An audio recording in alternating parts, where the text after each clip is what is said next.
just being able to like get there, especially off of like starting basketball seriously for maybe 2-3 years, and then being able to like jump over to the States. Yeah. That I was just so grateful for the opportunity, and just hungry off of just that, because I just felt like, damn, I like wasn't supposed to be here, you know.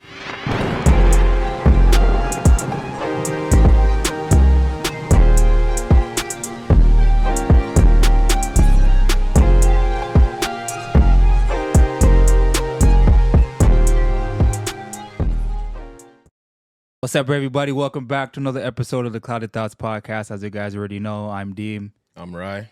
We're back again. Today, we have our first guest for season 2. This guy's story, we could be here for 3 hours, but we won't be. But it's a story that I think could help not only, us men, but also the youth as well. But before I introduce him, I got to ask my boy, how you been?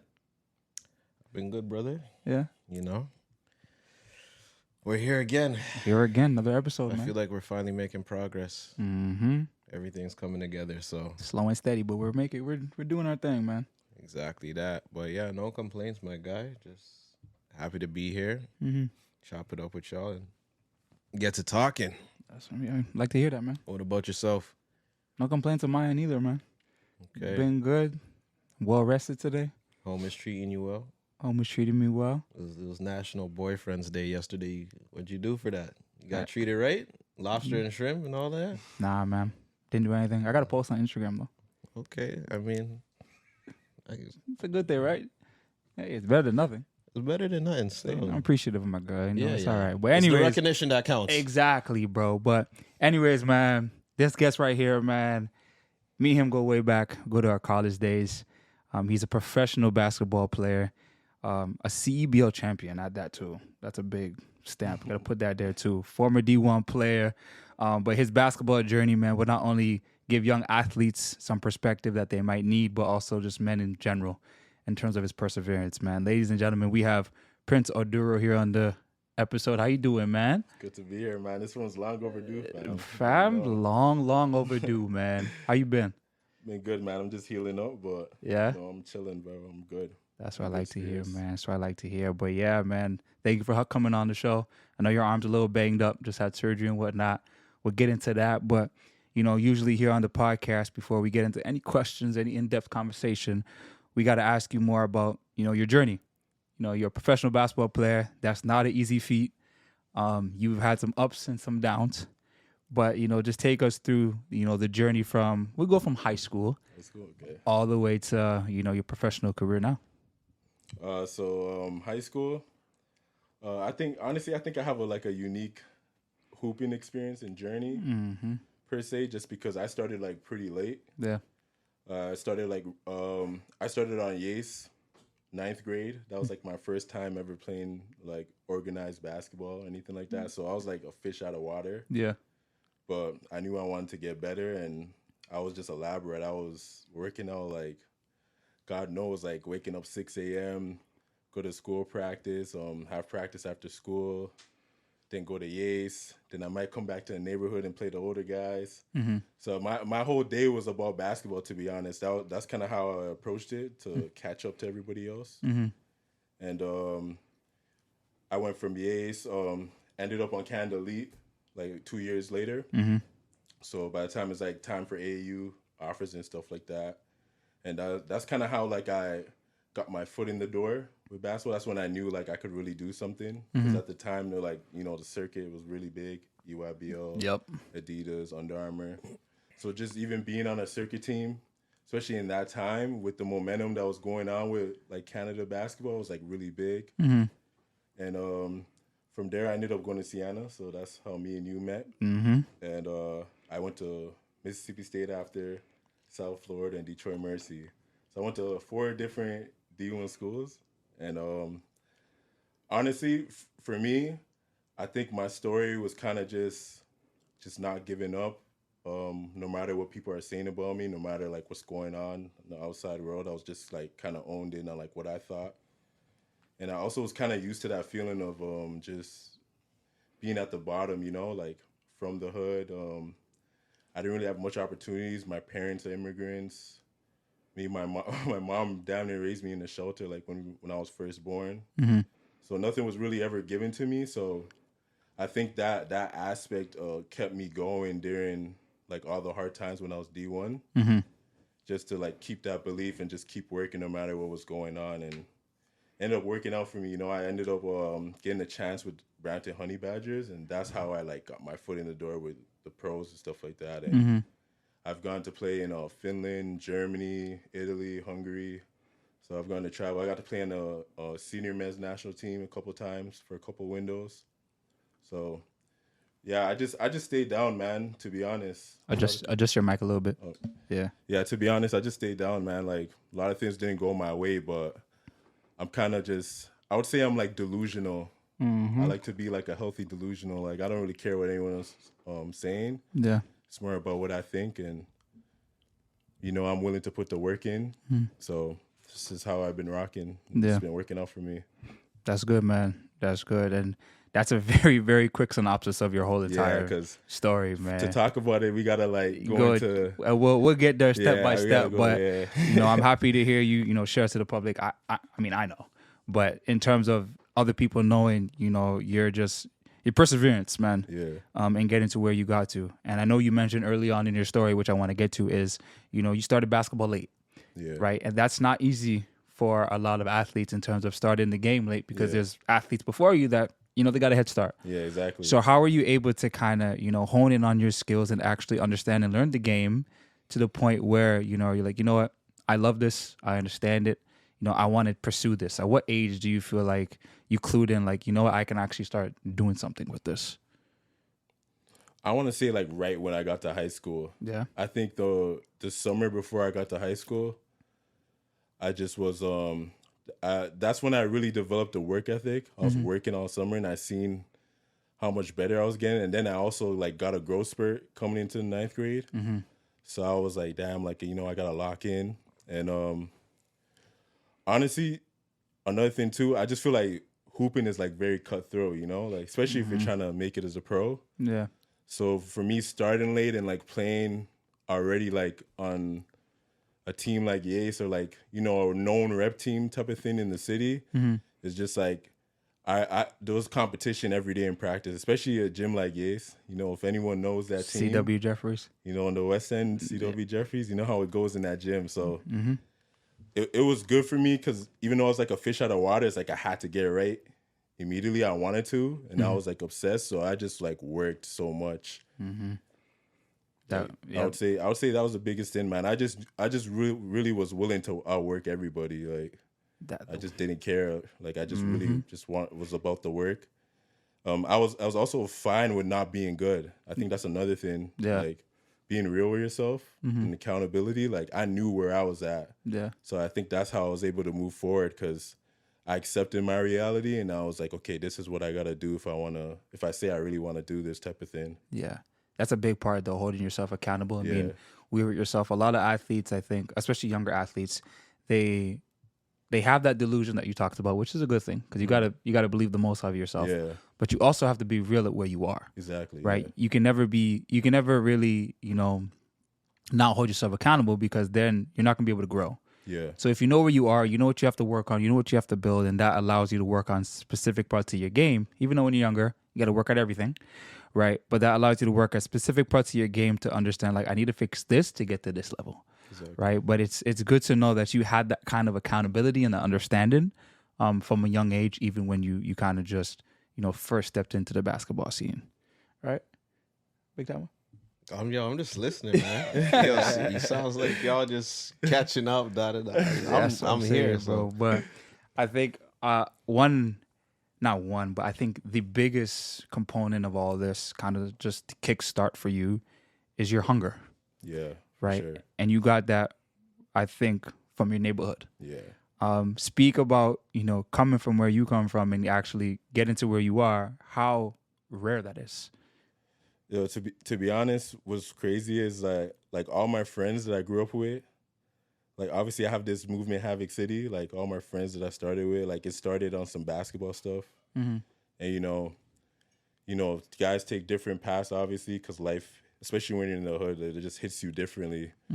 and I'm the only one still hooping. Like everybody else is, a lot of them are in jail. I want to say 80% of my friends that I grew up with, they're in jail right now for serious things. So it's to be honest, sometimes I'd be questioning like how I was able to like lock in and like you know steer away from that, because I was like, these are like people you grew up with, so you're with them every day, even if you're into different things. Like we live in the same neighborhood. Yeah, you know, when you go outside, especially just from like growing up with each other, like you're always gonna be friends. You know, you're always gonna be around each other. Yeah, but I think I also was like very lucky to be able to like go to the States from when I was 16, when I went to prep schools. Like, so being able to like leave that environment and seeing other things, that was like really big for me. And that's been big for me my whole life. Like I've been traveling ever since then, to be honest. Yeah. I haven't really been home that long. Like this year will probably be the first time I'm home for my birthday in like 10 years. Damn. So like I've been traveling, so that different perspective like helped me see things outside of the hood type of thing. And that's what kept me going. Okay. Do you ever feel like you have survivor's guilt in a sense? Oh yeah, for sure. For sure, all the time. Even like, because obviously, like, even some of my friends are in jail, you know, like, some of them I still speak to, some of them I don't. But sometimes it's like, you know, when things aren't aligning, you gotta choose your path, you know what I'm saying? Yeah. And, you know, it doesn't really, again, like I said, I'm someone, like, I just care about what I think, and I know, like, who I am and whatnot. So if I gotta make that decision, you know, to do what's best for me, then I have to do that. Because especially when the environment I'm coming from, like, it's very easy to get wrapped up into things, even if you're not a part of that life. Just being around is enough. Just being friends with someone's enough, you know.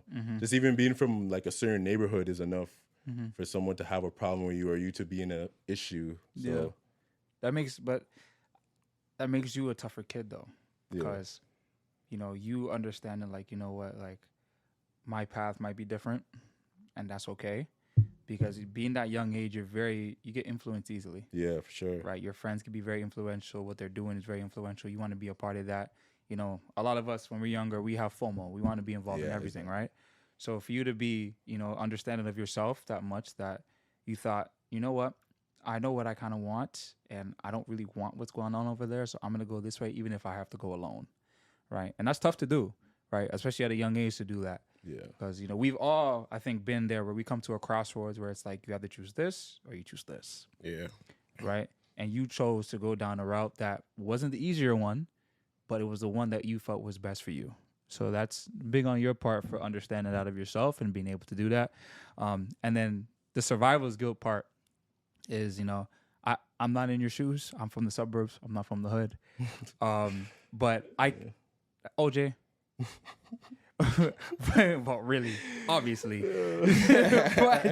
but I can see, you know, just knowing you personally, like you care for people, so you wanna bring as many people as you can along with you. Yeah, I was actually gonna ask you, like, you know, since you have like a series of friends and 80% of them being locked up in the bin, do you feel like there was pressure on you to try and help them to make it with you, or was there anyone that you seen or that was in your circle that was as talented as you, or maybe even more talented, that had the potential, but you can only do so much for a person, right? They kind of gotta want to do things for themselves and make a difference for themselves. But do you think there was any impact while you were hooping and stuff like that to try to get those guys out of a jam?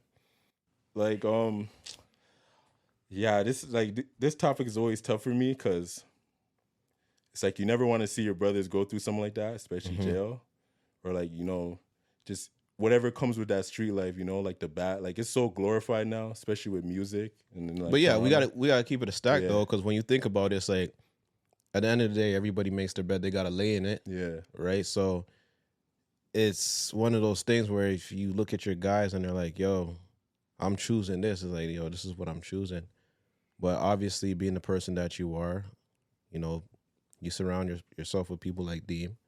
I know for me and him, like we kind of like touched on this conversation earlier in the week, where it's just like, if I was down and out or he was down and out, it's like, yo, bro, I'm gonna be there for you for sure. But there gets to a point where it's just like, as much as I'm gonna be here for you, you gotta start doing some shit on your own. Like, you gotta show me like you want this for real. Because if you're not gonna do that, then it's like, bro, I can only love you from afar at this point. Yeah. You know? And I think that just comes with like healthy boundaries. Like I think most of my friendships, I had that boundary of knowing like, okay, I'm not gonna chill with you this day, or I'm not gonna be around you if you're on this type of thing. Yeah. And as I start to get older, and with what came with like me moving up with basketball and stuff, the distance already starts to be created by itself, you know? Because there's the aspect of like, sometimes you feel like the guys you came up with are a little bit like envious of you now. So you're already like kind of drawing away from them off of that. Or there's like, because of the things they're into, it's like, you know, you just can't be around them. Yeah. So it's like, I feel like a lot of the situations is like force my hand, even though it's like, I want to still be your dog, or like, it's not to say we're not dogs no more, but like, I still want to be around you every day, but I know that I can't because I'm on a different thing than you're on, type of thing. Yeah, and it's crazy you say that, but because that's okay. Yeah. Like, you can go your separate ways. It's like me and this guy, complete different lives, but he's still my brother at the end of the day, right? And even when I went through my stuff with the basketball, he was there for me. When he went through his stuff, whether it be in relationships, fashion, whatever it might be, I'm there for him, right? We didn't live the same life, right? And he stopped basketball earlier than me, but I'm still there for him, right? Yeah. But it's being able to have the understanding. And if you have friends that aren't able to do that, then you got to make that difficult choice and you know, go your separate way, right? But speaking of going your separate way, you went to school in the States very early. Yeah. And if I'm not going to lie, you went to school in the States, what, 16, 17? Yeah, 16, 17. And you've been there ever since. Yeah, if I'm being basically, honest. So how was that life over there when you first got there? Like, different state or different country, different environment. You kind of just started basketball, so you're still learning, you're good, but now you're in a whole different situation. How was that first time going down there? Yo, honestly, when I got to the States, I was like so grateful and happy, man. Yeah. Because like I said, the environment I was coming from, that felt like such a far-fetched dream, even though I was working so hard to get there. There was just always that thought in the back of my head, like, maybe I'm being a little too delusional. And like, I don't want to say I didn't have a support system, but at least at the time, I didn't have the support system like I feel like I needed when it came to hoops. So just being able to like get there, especially off of like starting basketball seriously for maybe 2-3 years, and then being able to like jump over to the States. Yeah. That I was just so grateful for the opportunity, and I'm just hungry off of just that, because I just felt like, damn, I like wasn't supposed to be here, you know? Yeah. And also, even context with my friends, like, bro, I was like, even in my neighborhood, like, I wasn't the best hooper type of thing. Like, amongst my friends, like, I felt like I was in the back at first. So it was just like, it started with like just wanting to be the best in the hood, and then, you know, like, now you're talking about like being the best on your school team, and then the best on your A team and all that. Yeah.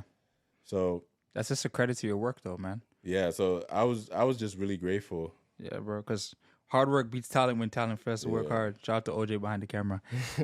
That's just a credit to you. You know, you feeling like you're in the back, you know, observing everything, but just feeling like, I don't think I'm supposed to be here. But the Lord doesn't put you in places you're not built for. Exactly. Right? And you're built for it. You're put in that situation over there in America to start from early. And then you built yourself up. You worked hard. You got yourself some D1 scholarships. Yeah. Right? Let's start on the first school. All right? Because your high school career, you do what you need to do. You had a business, ups and downs, obviously, ebbs and flows. Play with Canada Elite, AAU circuit. But then you're able to get yourself an offer. Yeah. Right? And you got an offer from a school that I was already at. Yeah. All right. And we could talk about this for days, but we'll make it quick. You got an offer from Siena. So how was that, knowing that all your hard work in high school and the perseverance has paid off to a Division I scholarship? Because I can say from me signing that NLI, that letter, it's just like, damn, I did it. Like, I kind of low-key made it this is what I work for. So what was that feeling like for someone coming from where you come from, being able to be like, you know what, I'm a Division I athlete now? Yeah, honestly, when it comes to Siena, that was such a great experience for me because I felt like everything I had imagined about like going D1 and what would come with it, like they really showed that. Like they were flying out to go see my mom, Mm-hmm. and like they were like while I was at prep school and like sending me pictures of them with my mom and my little brothers. Yeah. Like and they were just calling me all the time. They would come into my games. So it was kind of like in the movies how you watch when someone's getting recruited type of thing. Like they gave me that feeling. So I feel like that's why I committed there and went there because they just like they recruited me so hard to go over there. And when I got there, they really like kind of were like, yeah, like we were gonna give you the keys type of thing. And I had a really good freshman year there. You did, and I was witness. Yeah, and I passed you the ball a lot. yeah. Fam, Two play, huh? Yo, fam. I should have been calling this guy for fucking screens. Come send me a screen, bro. Come send me a screen right now. I'm going left, bro. Post, so don't let me work. You know what they said? Kadeem, I swear I got on dribble. Throw the ball in the post. I mean, you guys did it for what, all 4 years when you were there? Fam, yeah, I did it for all now 3 years when I was there with Yeah, Patos. But it's just like, yeah, bro, they gave you the keys and you made the best of it. I'm not gonna lie. I don't think I've told you, but I was proud of you for that season, bro. Yeah, 'Cause, bro, appreciate it. you know, you fam. did what you needed to do that season. Of course, we had ups and downs that year. It was a very wild year. But, you know, you handled your business as a freshman. You did what you needed to do, right? Yeah. So, Go ahead. my bad. Go ahead. What I was going to ask you, because you said going to school, you went to school in the States at 16, right? Yeah. And you felt like you didn't have the support that I guess you needed at the time. So within that time frame from high school, like going to school in the States, and then going to college, what would you say was the biggest shift for you? And did you find that the support became a lot greater once you hit college? Whether it be from, you know, friends, family, Yeah. or just like even the institution itself. Yeah. And I just want to clarify even about saying that because obviously, like, I feel like my mom has been there for me my whole life. She sacrificed so much for me. Mm-hmm. So I don't even want to say that to even disrespect her in a sense. No, it's never a disrespect Yeah, but thing. I'm just going to clarify because it's more like my mom is like, she's from Ghana, you know, she's an immigrant. So a lot of things, especially when it came to basketball, she just couldn't be there for me in that way because she didn't really like get it. Yeah. You know what I'm saying? So there was like that aspect of it. And then it was kind of like, I just felt like because like I was kind of working from behind everyone. Yeah. It was like, it's like an uphill battle, you know? Like, I feel like I'm always trying to prove myself type of thing. Like that's just how I felt. Like, I didn't really feel like these coaches like had my back until I got to my prep school in the States though. And So out here, you felt you didn't have the support. yeah, like Okay. when I was in Canada, like when I was trying to like make it, you know, to the States, like, Yeah.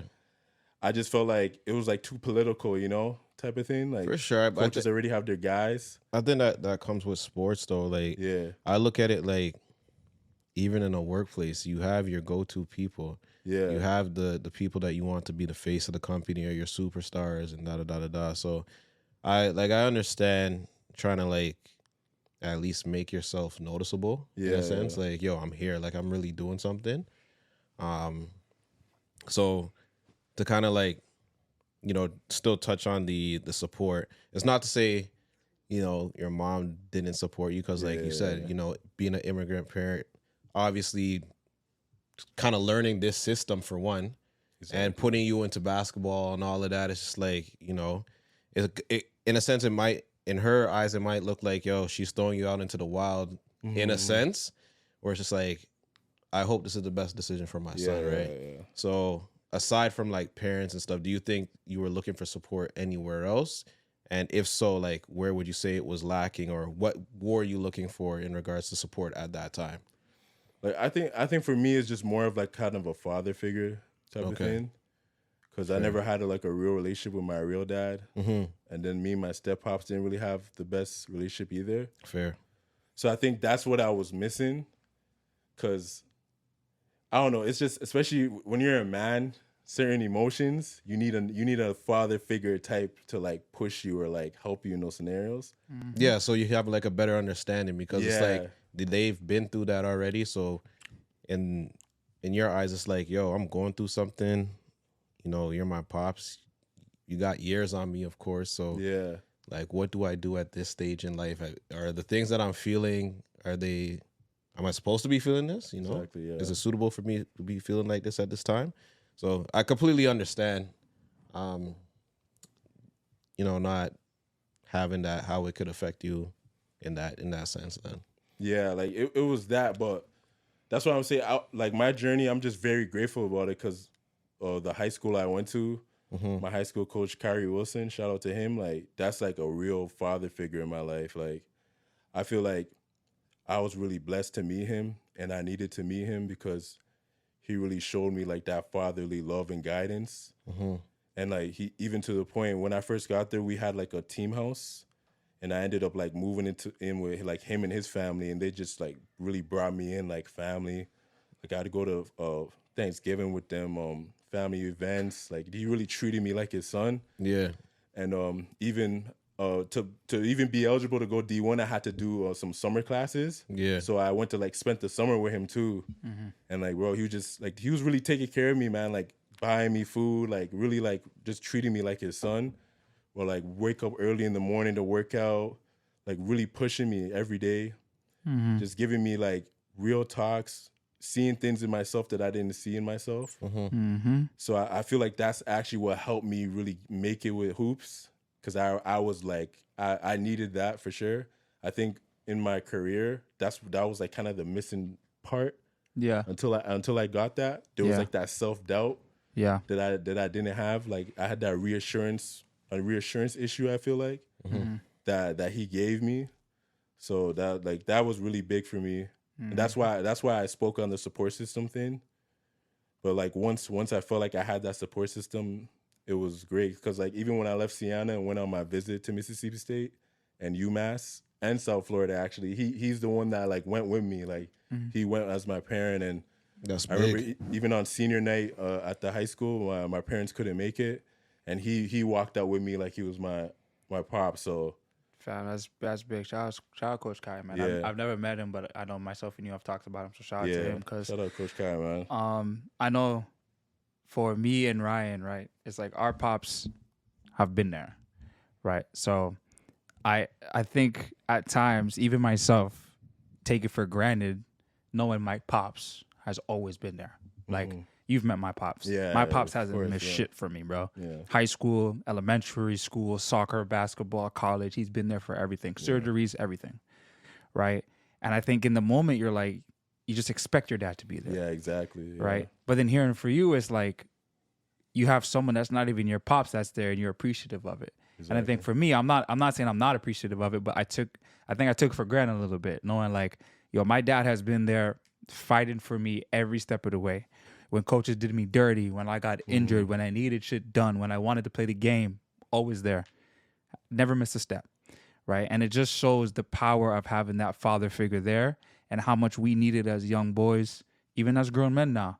Right? Because even to this day, I still ask the other day, my dad was helping me pump my tires for my car. It's like that father figure is so crucial in our lives, right? And especially when we're hooping or going through situations in the sport that we love, you need that fatherly guidance. Yeah, right? for sure. It helps to guide you in terms of situations where you don't know where to go, you don't know how to direct, especially when in situations dealing with other men. Yeah. That father figure is huge. So again, shout out to Coach Kai, shout out to all of our dads. But so Siena ends. Yeah, so Siena ends in a way where we didn't expect it to end. Yeah, Very, crazy, very, very interesting situation. But now you're on to the next. yeah, so Right. now I'm at Mississippi State. Yeah. Honestly, that was a great experience too. I didn't get to play there for real. I was there for 2 years. I redshirted my first year, and Yeah. I was eligible to play my second year. Yeah. But even though I didn't get to play, I would say just because of politics, I don't really think it had anything to do with my skill. Yeah. Because I definitely think I was good enough to play, but it was just like there was so much guys in my position as well, And I was also the only Canadian at that school. Everybody that was there was either from Mississippi or like from a state close, like in the South close. Oh, that must only have a been couple difficult. hours. So Must have been like difficult, bro. off of that, I kind of already was in. It was a losing battle, Yeah. type of thing. Yeah. But still, like I was putting in the work there. I took advantage of like the facilities they had, and just even the fact that I got to compete against NBA caliber guys every day. Like I didn't take that for granted. I was working to then. Things just didn't work out there, so I ended up moving, going to South Florida. Yeah. And then when I got to South Florida, I had like 2 knee surgeries. So that kind of set me back that season. I was like dealing with that all year. I wasn't really myself. So that obviously affected my play, and then obviously affected my relationship with the coaches. And we had some wild scandal happen there too, where a coach ended up like having to resign for it and stuff like that. And I just wasn't comfortable there no more because of like what was going on that year, just with coaching stuff. I'm not really gonna get into that, but like when you're D1, there's just certain things that be going on that's Kadeem, like it just gets crazy. But Ryan knows too. He knows. He yeah, heard the like stories. mentally, I had to move on from there too. Yeah. But by the time I moved on from there and went to Detroit Mercy for like my grad year, I felt like I had this negative label on me already, just because I transferred so many times. And obviously, I can say what I have to say, like oh, obviously it's easy for me to say, oh, I didn't do nothing, or they're just picking on me type of thing. But it is what it is. When you transfer, a lot of times you just get that label. I feel like, and it's by the time I got to Detroit Mercy, I feel like it was kind of cooked for me in that sense. Like, just I was on thin ice, and I don't know. I feel like me and the coach bumped heads one time, and he said what he had to say about me, like show me how he really felt about me. And honestly, I was like just so tired of like the politics, D1, like so tired of like. I just felt like the reasons for not playing it, like it never had to do with like if I was being a bad teammate, or like I didn't feel like I was a bad teammate, or I showed up to anything late, or I felt like I always did the right thing. And I was just so tired of like the door just getting shut. Yeah. So and like mentally it was just draining. So I just ended up leaving and coming home, and just decided to work out until CBL. That's when things really kicked off for me. Okay. I got questions, bro. You want to go first? You want me to go first? Yo, the floor is yours. So, question. You've had endless doors open, endless doors closed. Yeah. Close to the point where you don't even know why they got closed shut, right? Throughout all of that journey, I'm not even going to start from Siena, from Mississippi State to USF to Detroit Mercer. Yeah. To the end of your college career. Did you ever think about giving up and stopping? Oh, yeah, for sure. And stop hooping? Yeah, for sure. A lot of times. So then how did you continue on to keep going to school? And like I said, you're a pro now. How come you haven't gave up the game of basketball yet? If you went through all of that already. Like, I think I'm really just not a quitter. I'm really someone that's willing to work for something. And like I said, I think I have a healthy, delusional mindset to myself. I gotta say, it's not even being delusional at this point. Y'all keep saying that. Like, I'm just saying that because like when you're really chasing something, when you first say it to other people, they're gonna think you're being delusional. You know what I'm saying? Like, but for you, it's more optimistic than delusional. Yeah, no, for sure. Yeah, I don't think it's delusional within myself. Just like. Yeah, like it's. But at the end of the day, like you tell someone you want to go to the NBA, you want to do this, you want to be a rapper, you want to be a big movie star, like the biggest things in the world you want to be, to other people is gonna be delusional if we keep it a buck. Like it's only delusion because they don't believe in themselves. You know what I'm saying? So, I think I was just like I said, I just wasn't a quitter. So it's like even though I had those thoughts, maybe I'd quit for a day. Like, like maybe today I wouldn't give it my all, or like a month at most. Yeah. But there's always just be something that just brings me back, something that just reminds me like, nah, that's not who I am. I can't even say what specifically, but it's just there's always something, a day that's going to come that's just going to remind me who I am and how far I've come, and that's just what keeps me going.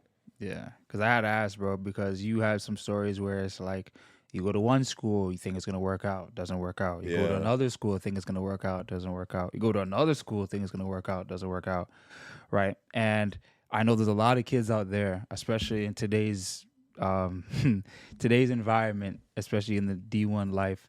There's kids hopping from school to school to school to school Yeah. to school every single year. I know there's a lot of money involved now, but still, Yeah. you know, you're hopping from school to school to school because things don't work out, right? At some point, that's got to get tiring. Like even for Exactly. myself, I transferred one time, and that was even tiring for me, Mm-hmm. right? Because now it's like you're not only switching schools, you're switching complete program styles, you're switching a whole entire environment, you're Yeah. switching curriculums, you're switching friends, you're switching Exactly. states, different, right? It's a lot of work. So that's why I wanted to ask you, just based on that, is just like, you know, you had to have that perseverance and that dedication somewhere to be like, you know what, I still want to pursue this basketball game because, like I tell a lot of the young boys I've coached, this basketball shit ain't sweet, Yeah, it's not sweet at all. right? It gets grimy. So, you know, for you to continue to persevere, continue to keep playing, that's more power to you and kudos to you. Yeah. And Right. I think another thing to add on to that too, another thing that kept me going is just being there and competing. Like I know what I'm seeing, and I'm just not gonna let other people, like, even if you don't want to give me credit for it, I know what I see, you know. Like if I just feel like everywhere I went, I could compete with guys, and I was just as good or if not better, Yeah. you know. So that was another aspect where it's like I can't go out like this, you know. When I know how good I am, when I know my potential. Yeah. Yeah. And it's crazy because now this led you into a pro life. Yeah, And pro life is worse. yeah. The politics are worse, honestly. Because now when you Yeah. get to the pro life, it's no longer like, oh, I have my team to back me up, or I have it's you and your agent. Yeah, it's just me and my agent. And if you don't have a good Sometimes agent, it's just you though. sometimes it's just you, Yeah. right? So how is that transition from the college life, especially a college life where, if I'm being honest, you didn't really put up that many numbers, right? Now you're going into a pro life where now you get paid. This is your living. Yeah, I know there was a time span there where you didn't have a contract, yeah. right? How is your mental for that time span? Because in the pro life, you could be waiting months, years to get a contract to go anywhere, right? And you have to be mentally tough in order to keep working out and to stay in shape because you never know when you're going to get called. I'm still waiting on my agent. You're still waiting on your agent, alive? I got the visa already. You Your know, visa is I'm ready, just waiting bro. on the agent right now. That's what I'm saying. Where are we going? Spain, France? Germany, yeah. Come on. I mess with it, bro. But that diaper's terrible. Do it again. All right. But yeah, how did you continue to have that mindset of like, you know what? I'm gonna stay working. I'm gonna stay ready. So when my number's called, I'm ready to go. Yo, so when I had left D1 for good and like came home and was working out and just waiting for like whatever was next, Yeah. bro, I was going through hell, man. Like I didn't have a good relationship with my parents at the time, so I wasn't staying there. One of my boys was letting me stay with him, and it was like I had to get a job. It was just, real life hit me, It's like I had to go through real things. And I remember even working that job, I was still chasing my hoop dream, obviously. So sometimes like I was just getting no sleep from like trying to work out and work all day just to get a little bit of money just to buy food. And then I remember they did like some petty thing, like he like had fired me, but it was like over some miscommunication. Like he thought I was supposed to be in, but I wasn't. But it was like one of those ones, because I was already missing a lot of shifts to like go hoop or whatever or like workout. It was already like kind of the writing on the wall. So when that happened, I was kind of just like, you know what? Like that's not my purpose anyways. Like if I really say I want this, like I have to go all in and I have to be willing to like be broke, willing to die about this. Like so like once that happened, like that really turned the switch. And I was reading this book during that time called Can't Hurt Me by David Goggins. And he was speaking life into me in that book, man. Like he was talking about some things, like just the mentality it takes to be great.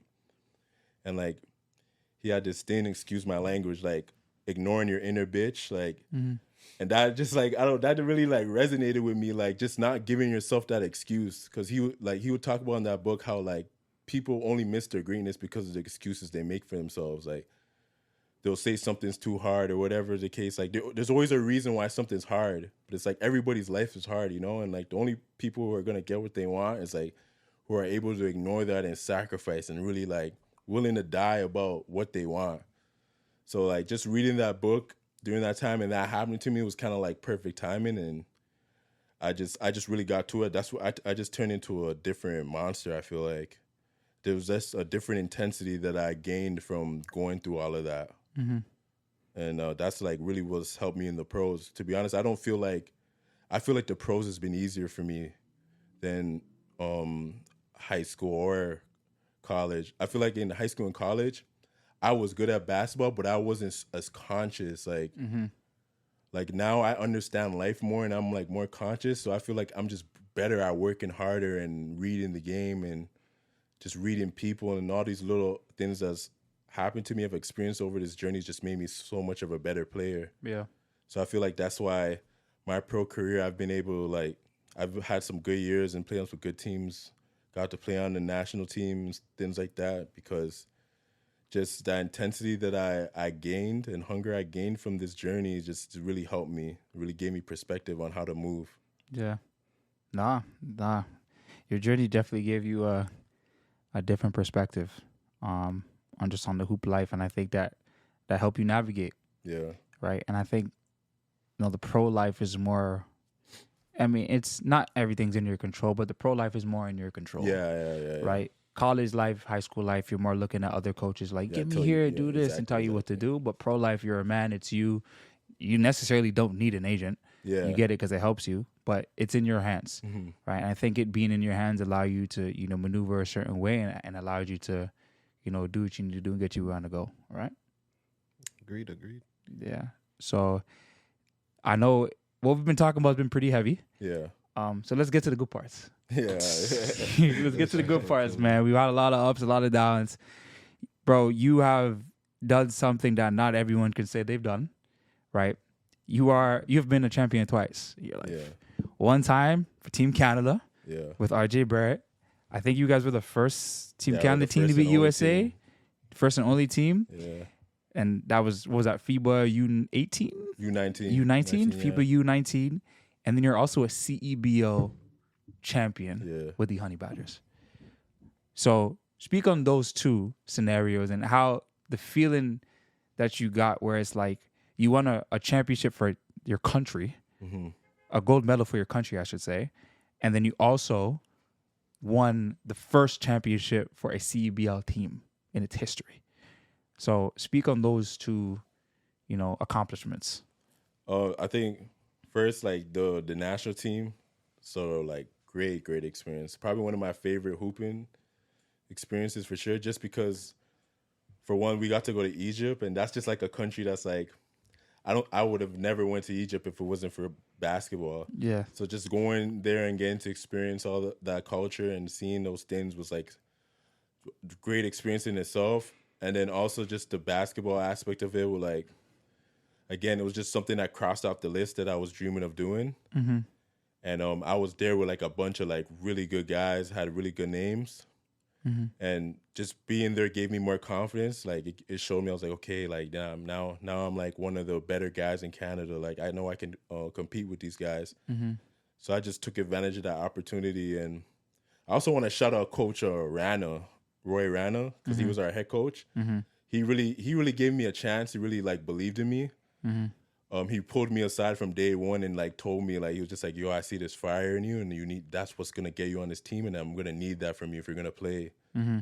And I really listened to him, and he pushed me every day, kept me accountable. But like that, it was good for me, man. He really like helped turn me to another level. Like that intensity I talk about. Mm-hmm. He's also a coach that taught me about that intensity. Mm-hmm. So I think that was just a great experience there, and obviously winning a gold medal, being one of like the only 12 in history. Mm-hmm. It's like that's a great feeling. Not a lot of people can say that, and being USA makes it feel even better. Yeah, because you know how it is when you're from Canada, especially you go play college AAU. Like these Americans, bro, they be thinking shit's sweet, and especially coming where I'm coming from, it's like shit's never been sweet. Like, so I used to hate that so much. Like when I was in America, just playing against other Americans and that ignorance of them thinking Canadians is sweet, or they're just like, if you're not from America, you're sweet in that aspect. Yeah, I've heard it. That shit just used to really piss me off. So like getting to beat them, that was like the best feeling. Like it's like really good revenge. Mm-hmm. And then with CBO, that was a really good feeling too. And I want to say honestly, the only reason why sometimes I like my CBO chip more than the Team Canada one is just because that was like some get back shit. Like that, like I feel like when I got into CBO, I was like kind of like already a write off. Like I wasn't even supposed to play, and like I ended up playing because like 3 guys get injured, so I just happened to be able to play, and I got that opportunity. I ran with it. Mm-hmm. And that team, they really believed in me and let me be myself. And I was out there playing with a different intensity that summer. I think that's like, I always knew I was good on defense, but I think that year was when I really like owned in on being really good on defense. Mm-hmm. And I think with everything I was going through, that was my outlet. I was just like, had my alter ego in the game, and I would just go crazy type of thing. So that's kind of why I do like the CBO chip more. Mm-hmm. Just because it was coming from a place where I thought it was it was looking like it was done for me, and I was able to like come back, get a job, and win a chip in that first year, and that led to me like getting a job overseas, and it wasn't looking like any of that was gonna happen for me like literally 2-3 months before that. So that's why that CBL chip is like really close to my heart as well too, though. That's a changing point. Yeah. You don't win that chip, you might not have Exactly. you might not have a job. Yeah, exactly. Right? You might be out of a job. I mean, that's the scary part of the pro life, man. You could have one bad year and just it's over for you, man. Over, bro. It's over. It's over for you. But you know, shout out to you for getting those 2 chips. I remember watching that Team Canada one, because that was a year before. OJ, you remember watching it too? You saw it though. You watched it. Yeah, I remember watching it because that was the summer before you came to Siena. Yeah, exactly. So I was already at school. Yeah. You know, tuning in like because after you won, you came right to Siena. Yeah, after, exactly. Right? I came right to school after right to that, school too. after that. So I was definitely tuned in. I didn't even know you that well yet. And I'm like, Yeah. oh, this kid got some potential, man. He could come over here and do some damage over here in the MAC, right? And then that CEBL one, that's another big one because the league is still fairly new, if I'm being completely honest with you. Too, yeah. It's still growing. So, you know, you being one of not many champions to come out of that league early on is a big feat, a big step, right? So, you know, shout out to you. But yeah, your story, man. Your story has a lot of perseverance, man. A lot of perseverance, a lot of ups and downs. But I want to get to one of our segments. It's called If It's Not One Thing, It's the Next. So have you you're laughing, huh?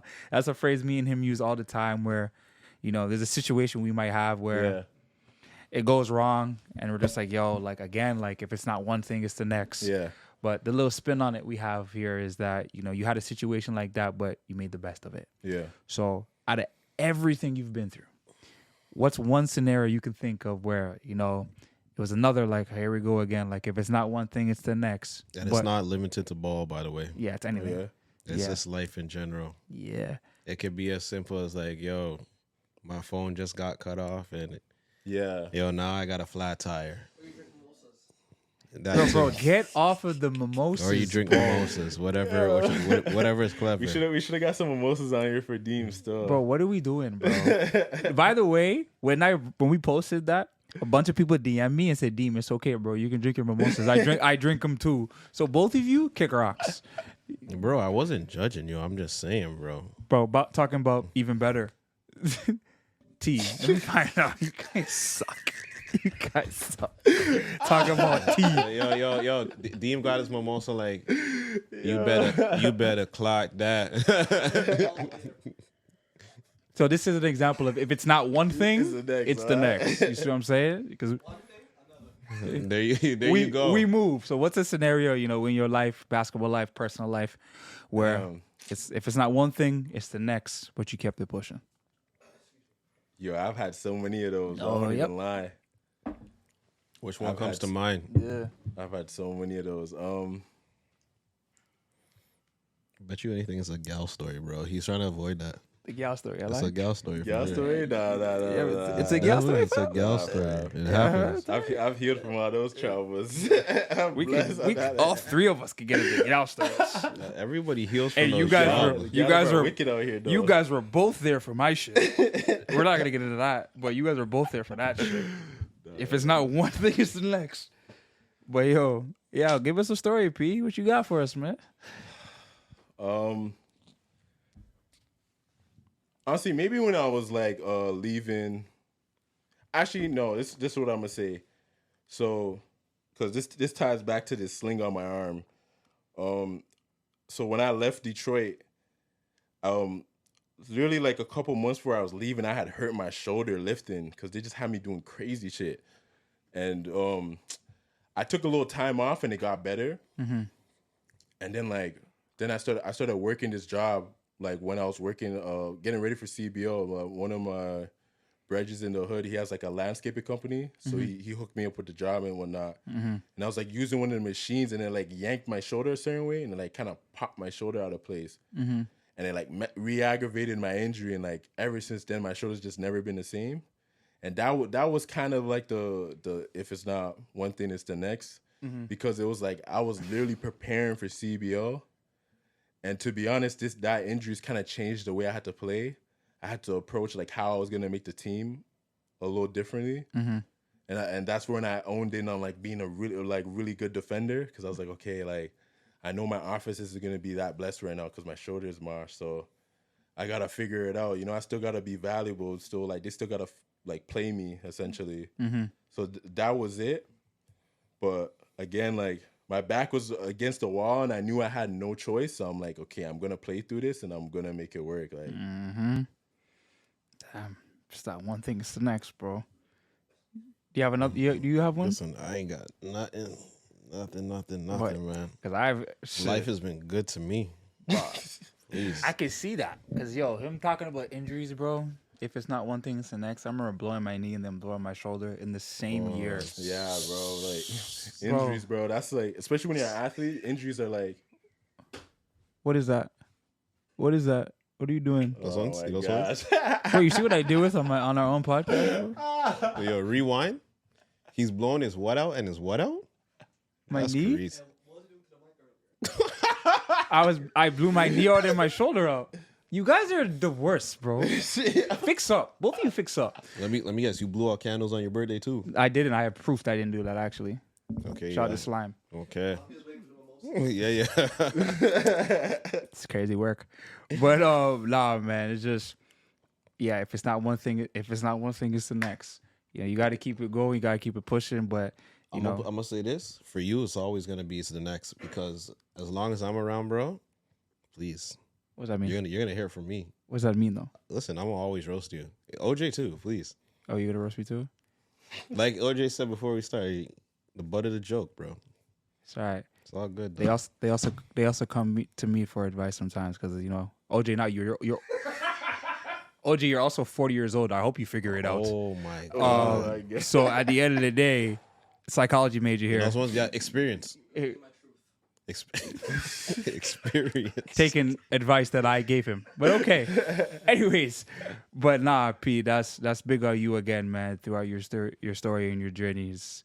You know, it's one that not a lot of athletes can persevere through, man. Because we know, all of us in this room together, we know a lot of athletes that claim to be pro, want to be pro, or in JUCO, D1, high school, where they go through some sort of turmoil or roadblock and they just stop. I was supposed to be on the Lakers, bro. Shut up, I keep bro. telling you no, this. No, you were not. I went to Michigan. Okay, for Michigan colors. State. So, man, that's something that I feel like, you know, these kids can definitely, you know, take from this episode, right? Yeah. But what's one message, last question, what's one message that you feel like, you know, you'd want to give to the kids, give to the youth that are watching this, that hear from this, that follow you, whatever it might be? What's something you tell them that, you know, they'd want to take in, that they should know, especially going into D1 life, pro life? You know, what's one piece of advice you'd give them? I heard this saying this year, and it's like really been sticking with me because I feel like that's like literally how I've been living my life. And it's like you have to make your concentrated bet, you know? Mm-hmm. It's I feel like in life you gotta choose that one thing that you're either inspiring yourself to do or inspired to do, or you feel like it's the right thing to do, and like you just gotta go with it, and regardless of what is going outside in the outside world, outside of you, even at home, like, you know, all that matters, like within yourself, like that concentrated bet, you're just every day daily deposits. Like my concentrated bet was like making it in basketball, Mm-hmm. and I knew regardless that, like, regardless how it looks, regardless what they're saying about me, regardless if I'm getting the result or not, I'm gonna keep going. I'm gonna keep working to get where I want to be, like that discipline, Mm-hmm. because that's what a lot of people are lacking to make it somewhere. It's just the discipline. I don't think you have to be perfect or the best. I think it's the discipline and the consistency of like doing what you're supposed to when you're supposed to do it. Yes, sir. I love that message, man. Love that. But P, appreciate you being on our episode, man. Yeah, Appreciate man. you telling your Appreciate you having me, story.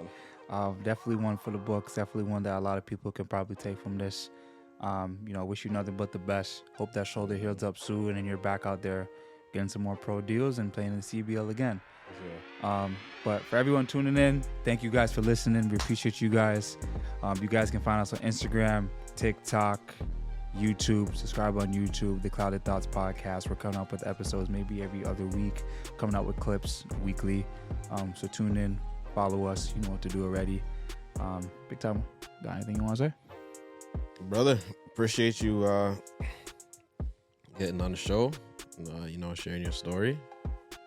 Obviously, your journey was quite the journey, but luckily, God bless you with certain people in your life to kind of help you transition.